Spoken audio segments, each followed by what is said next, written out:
بسم الله والحمد لله والصلاة والسلام على رسول الله. Let us have the sincere intentions. Lillahi ta'ala. Okay, we are going to start this section of the sins of the body. So these are sins that are not particular to a particular organ. They are just general sins, and they have been attributed to just the body in general. Okay, so the author said to harm one's parents severely, and this is called al-aquq. So the explanation. Sins of the body are sins that are not related to a specific organ, and one of those sins is to harm the body, the parent, severely. So this type of harming, the parents might occur with the tongue or with other than that. So it does not take place in the same organ every single time. So right, it's not related to one specific organ. So this is why they count it among the sins of the body. So if one severely harms one of his parents or her parents or both of them, then this is an enormous sin. So parents means mother, father, grandmother, grandfather, great-grandfather, great-grandmother from both sides, and so on. So if one harms severely his grandfather, the father of his father, although his father is still alive, this is also a sin. The definition of an uquq is to harm both parents or one of them in a way which is not light. So it is severe way. So in the norm, it would not be considered something like. When we say in the norm, we mean the norm of the good people, not the wicked people. So some scholars gave more detail about that. And one scholar says if one harms a parent with a type of harm, which that, if it's done with other than the parent, it would be considered a small sin. If the same harm is done to one of the parents, then this would be considered an enormous sin. So if someone harms other than the parent with something which is considered a small sin, then if this person does the same harm to one of his parents, then this would be considered an enormous sin. So if the parents ask the son or daughter not to do something, because if the son or daughter does it, then the people are going to harm the parent. So they're going to talk bad about the parent in a harmful way, for example, and this will cause the parent harm severely. And one of my teachers also here considered that like giving them anxiety is considered a harm, or like stressing them out and you being the source of their stress. So again, it doesn't necessarily mean like a physical harm. So in this case, if the son or daughter does not listen to the parent, then they do it, this is haram and it's enormous sin. So it's severe to a point that the Prophet ﷺ told us that the one who severely harms his or her parents will not enter paradise with the first batches. So basically, this means that they deserve to be tortured in hellfire first. The Prophet ﷺ narrated that three people are not going to enter paradise, that is, with the first batches, and the one who hurts severely his or her parents, the ones who bring people to commit zina with his wife or the like, and the woman that imitates the men. So these three are very enormous sins, meaning that those who die before repenting from these sins, they will not enter paradise within the first batches.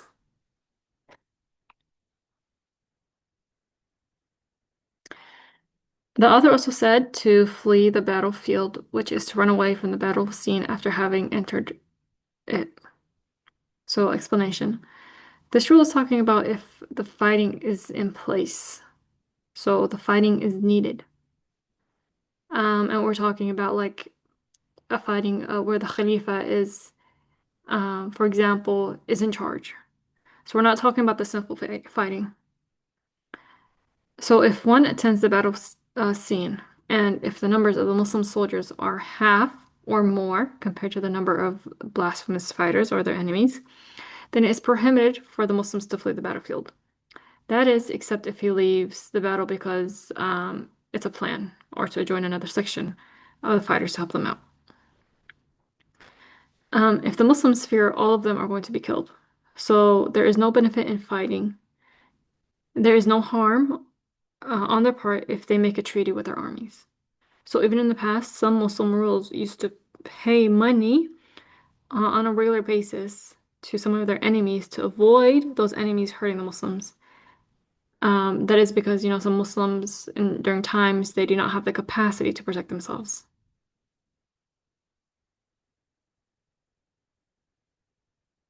The author said to sever the obligatory ties of kinship.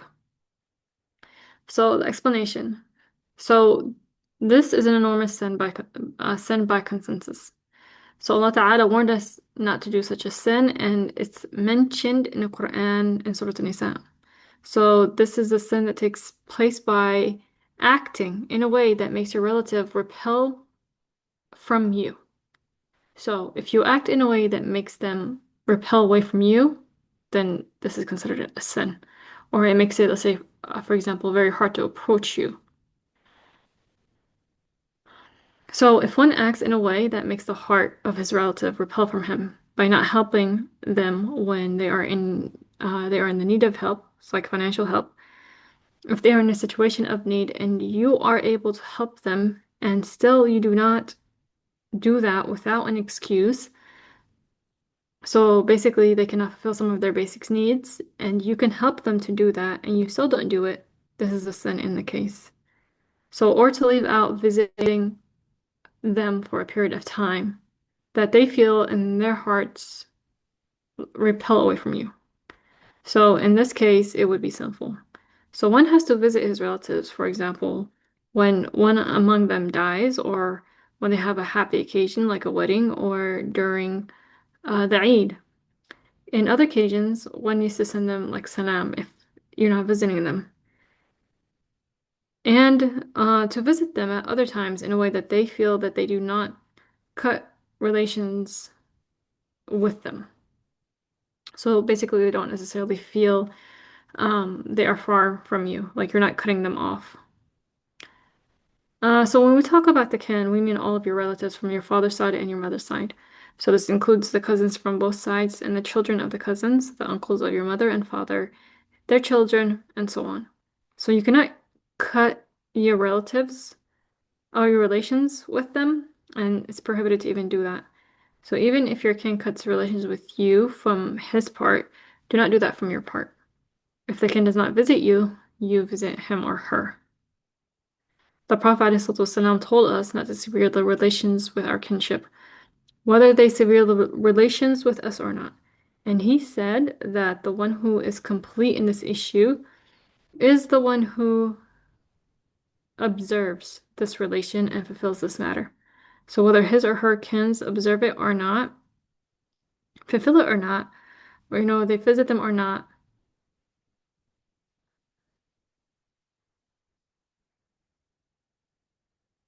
the one who tries to observe this relation, um, they would be they would be observing the obligatory ties of kinship, even if the other person is not severe to it, is not open to it. Let's just say that. So, and a lot of days, today, like people do not deserve the issue, they do not observe the issue of kinship. And causes like a lot of tension within the family. So a simple thing that somebody can do is just like put on a schedule to visit his kins, even if the visit is like less than an hour, if it's like 5 minutes, if it's just saying salam, something simple. The author said to inflict an apparent harm upon the neighbor. Explanation. It's not permissible to inflict harm unjustly upon your neighbor. Just like other people, you are not permitted to inflict harm upon them unjustly. However, the same type of harm, if one afflicts it on their neighbor, it is more sinful than if one afflicts it upon other than the neighbor. So, harming the neighbor unjustly is more sinful than inflicting the same harm on a random citizen. So, this rule applies to the Muslim and non-Muslim neighbor. The Prophet ﷺ said, Jibreel kept telling me about how good it is to deal with your neighbor until it crossed my mind that he might say that the neighbor has rights to inherit. So treating others in a good way makes it easier for many non-Muslims to see and understand the goodness of Islam and embrace it. And in Indonesia and Malaysia, there is now about 200 million Muslims. In Islam reached them through trade. But traders who were at the same time, they had knowledge of Islam and they had good manners. So their character and how they was and how they were, um, that affected the people and it caused them to embrace Islam. The author said to dye the hair black. Explanation. If someone has white hair, it's prohibited for him or her to dye it with black. It's prohibited for the men and the women to do that, both of them. It's not just for the girls or for the men only. And this is the reliable saying in Shafi'i school, except at war. And it's permissible for the soldiers to dye their hair black, the white hair black, so the enemies think that they are younger and stronger. Intimidation. Yeah, so to imitate them. Not to imitate them, sorry, intimidate them. So few mujtahid said that it's permissible if it does not lead to cheating. So, for example, a man wants to get married to a woman, but he knows for that woman and her parents to accept him, he needs to look younger. He should have been like younger. He's like too old. So he dyes his white hair black. So they think that he is younger. And this is cheating, manipulating, giving like a false narrative. In this case, it's prohibited. Same thing for the woman. If she dyes her hair black, this makes the man think she's younger while she is not. So in this case, it's not permissible. As for the man, for example, to dye his white hair with henna, this is a good thing, and this is a sunnah. The author also mentioned for a man to imitate women or women to imitate men in the specific clothing to the gender of the opposite sex and in other matters. So it's a sin for a man to imitate women and for a woman to imitate men, whether in the way of talking, walking, or clothes. And this is an enormous sin, whether it occurs from the man or woman. But it's more enormous if it's done by the woman. So if the woman does it, it's more severe. So if there is a type of clothing which is originally specific for one of the two genders, it's not permissible for a member of the other gender to wear these clothes. For example, a turban. It's originally for men. It's not permissible for a woman to wear it. I talked to some teachers. The pants are not originally for men, so the women are allowed to wear it. Same thing with like just t-shirts, long sleeve t-shirts, baggy ones even. Okay, so but if there is like pants that has a certain design which is specifically for men, it's not permissible for women to wear it, and vice versa. The Prophet ﷺ damned the man who imitate the woman and the woman who imitate the men. The author said to wear the dress lower than the ankle bones out of vanity. So if someone is wearing an izar, so it's a long dress, like a thobe. So if someone is wearing an izar, a thobe for men, it's best that the dress does not exceed half of their chin. However, if it's down to their ankles, it is not disliked. If it goes past the ankles, it is not disliked. If it's under the ankles, it's haram. It's not haram, but disliked. So unless if someone does it out of arrogance, then this becomes haram. So out of vanity is the key word here. Arrogance is the key word here. Um, and like how they used to do it in the past. Some kings, they would leave their dress dragging behind them on the floor out of arrogance. This is an example of how it would be haram. Abu Dawood narrated from the Prophet ﷺ that he said, which means it's better for the believer if he is wearing an izar to reach only the chin. So that's like half of the leg. The author said, for a man to needlessly dye his hands or feet with henna. So we already mentioned that it's haram for a man to imitate women, and this is a type of imitation. This is why it's not permissible for the man specifically to dye his hand or his feet with henna. except if he does that for excuse. For example, a trustworthy doctor tells him that he is doing this, adding henna cures a disease. And the teacher said, a friend of mine had a problem with his hands. Like all the time, it would be sweaty. Sweat would come out of his hands. Um, Something like sweat would always come out of his hands, right? But it's not specifically sweat. So something oily. So one time, he told me, that is the teacher, that I'm cured. I told him what happened, and he said the doctor told me to use henna in a specific way every day, and I did that and I was cured. So sometimes this helps. So in this case, it would be permissible. The author said to interrupt obligatory worship without an excuse. So if someone was fulfilling an obligation, whether this obligation is made in time or makeup, it's not permissible for you to interrupt that. For example, if someone is praying an obligatory prayer, even if it's makeup, it's not permissible for him to interrupt it. If he is fasting an obligatory fast, it's not permissible for him to interrupt that.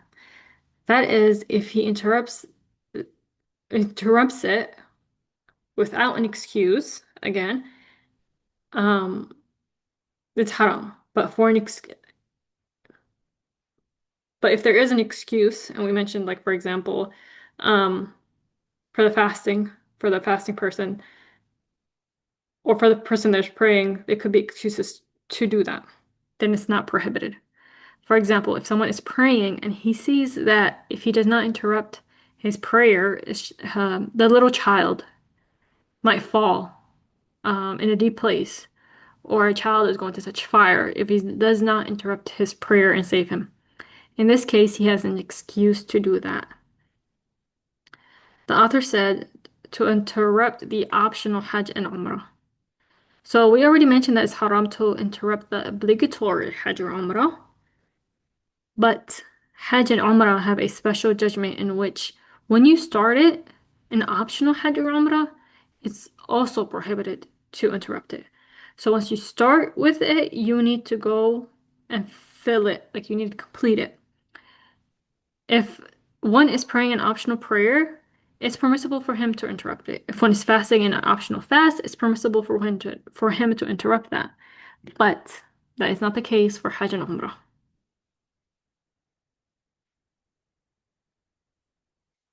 The author said to imitate the believer mockingly. So this is a sin because it hurts a believer. It hurts a Muslim. Moreover, it's an enormous sin. So some people, they mock the believer without thinking that it's a sin. In reality, it's not just a sin, it's an enormous sin.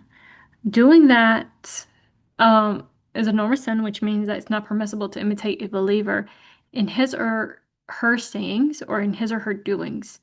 So in how he acts or how she acts or speaks, with the purpose of mocking him or her. Um, and this also includes, not this also includes, but like if you do that, a lot of people who have depression and anxiety, low self-esteem, this is a source of that. If a lot of people make fun of them and throughout their whole life, family members, parents, siblings, friends, it causes a Muslim to have low self-esteem. It causes them to have anxiety, and it causes them that can manifest into a person like isolating, doom scrolling, um, living life behind a TV.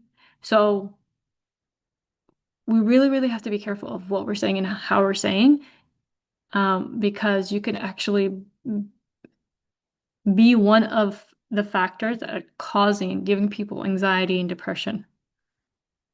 So going back to the text, the interpreters of Quran mentioned the judgment that the judgment of the one who mocks his believer, brother or sister is committing an enormous sin because he becomes a fasiq. So sometimes when one speaks at a certain situation, one might be confused and he does not speak in a clear manner. He might stutter and he may make mistakes. It's haram to mock such a person, to imitate him in such a situation mockingly. Again, this causes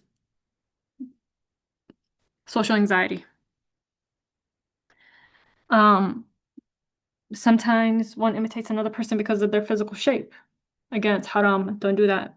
Again, a lot of people talk about men being short and they mock their height.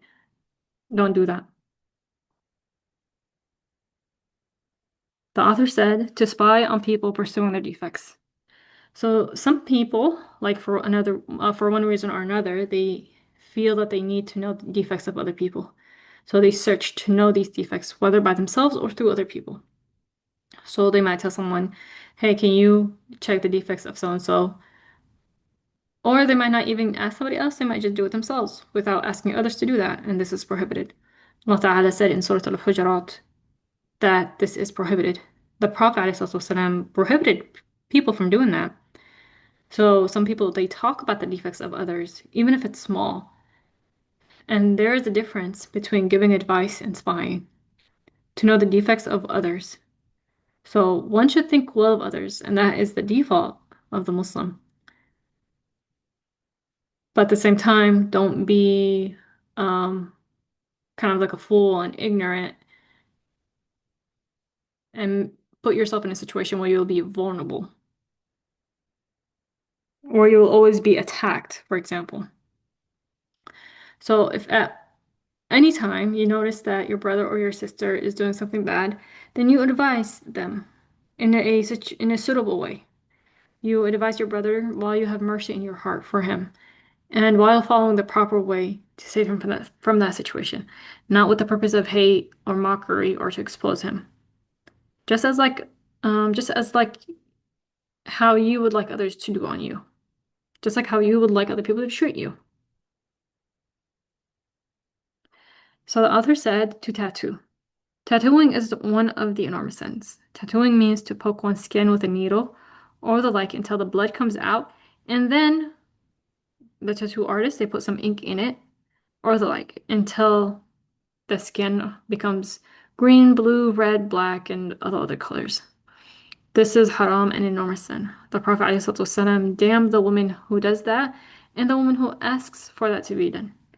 And the Prophet mentioned women specifically because they used to do it at that time. Men did not used to get tattoos, but now it's different, so it applies to obviously everybody. It's not just for the women. Um, and take into consideration that tattooing is a najis filthy thing. So the prayer would not be valid while having that.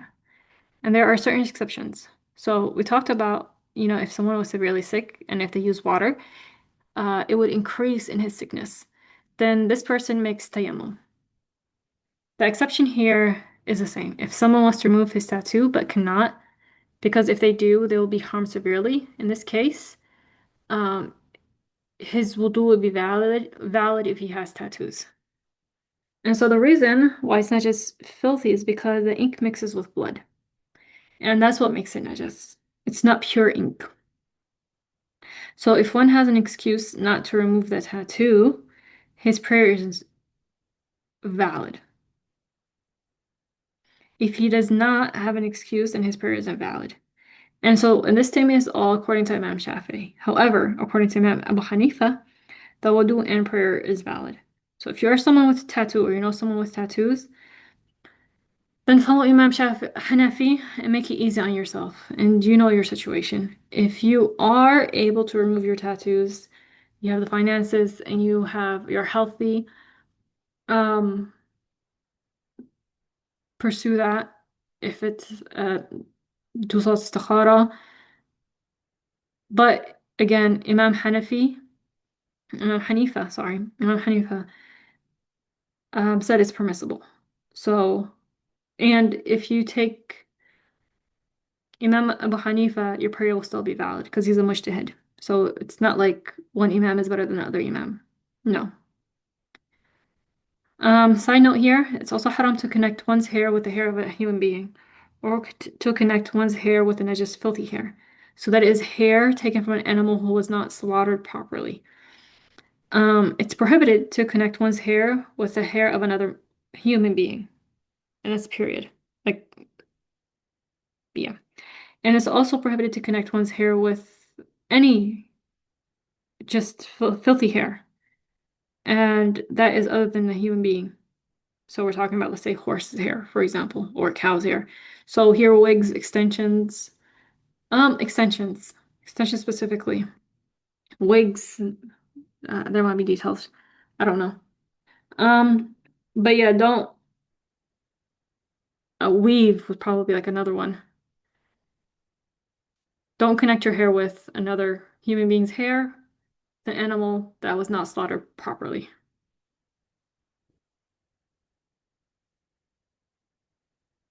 The author said to shun a Muslim for more than 3 days without a lawful, valid excuse. Explanation. If a Muslim shuns another Muslim, which means he would not talk to him if they meet, for more than 3 days, this is sinful, except if it's done for a valid excuse. For one not to fall into the sin, the least that they can do is say Assalamu alaikum. If he does not say anything for more than 3 days when they meet, not even with Assalamu alaikum without a valid excuse, then this is a sin. The Prophet, the hadith of the Prophet ﷺ, he said that it's not permissible for a Muslim to shun his brother or Muslim for more than 3 nights. They meet. So basically, they meet without talking to each other. For 3 nights, this is prohibited. And the best one among them is the one who starts saying Assalamu alaikum to the other one.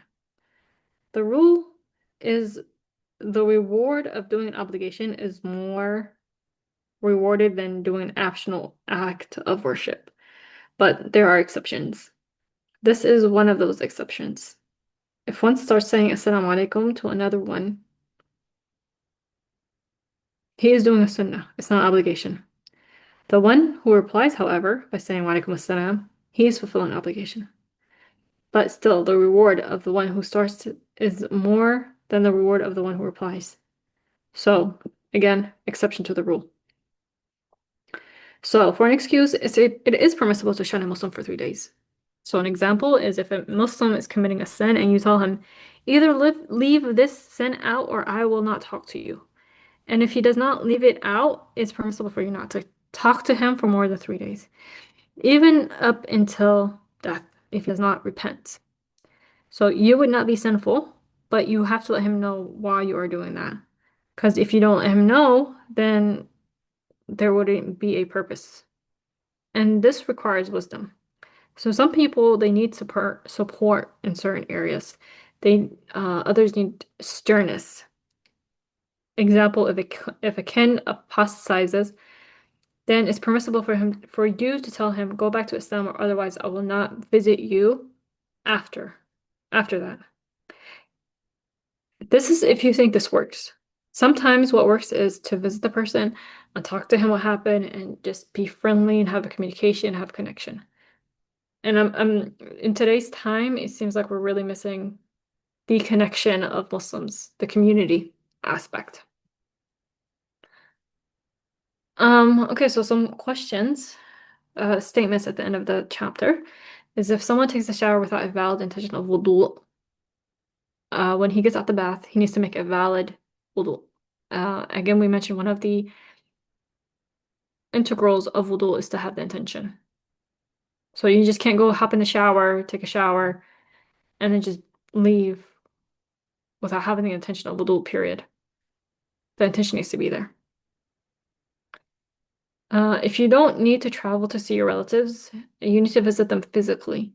If they live far away, like take a call, take an email, a FaceTime, or the like. You can tell your relatives that I'm busy, that I don't have time to visit you, except for like once or twice a year, and then ask them, is this okay? If they say yes, and they really say yes, and they mean it, then you are free to only visit them once or twice a year. It's permissible to dye the hair with henna except if she is unmarried and what others to think that her hair color is different than what really is. So again, for the girl, it's not haram for her to dye her hair henna except if she is trying to deceive other people, manipulate them.